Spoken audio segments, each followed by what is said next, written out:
May nagsabi sa akin, bakit pa ako mag-iipon? Hindi ko rin naman maaabutan yan. Enjoy life na lang. YOLO, diba? Alam mo ang sabi ko? Okay, sige. Pero may tanong ako.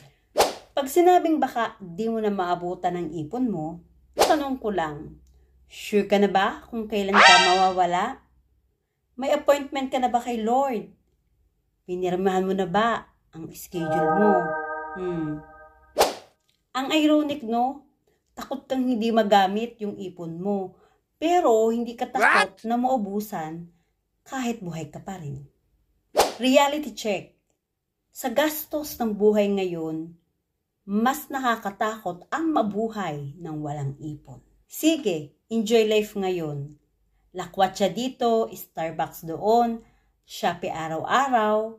Pero 20 years from now, baka hindi mo na add to cart ang sagot. Baka add to debt mo na. Ang saya ng YOLO habang may sweldo. Pero kapag wala na, yung YOLO mo, magiging yung old life overwhelming. Look, I'm not against fun ha. Sige, mag-enjoy ka.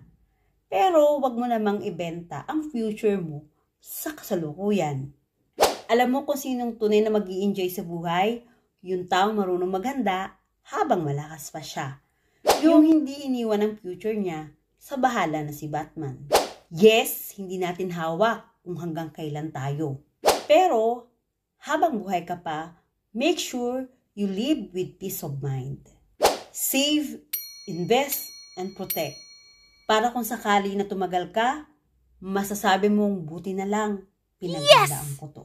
So next time na may magtanong sa'yo, bakit ka pa mag-iipon? Hindi mo rin naman yan madadala sa hukay.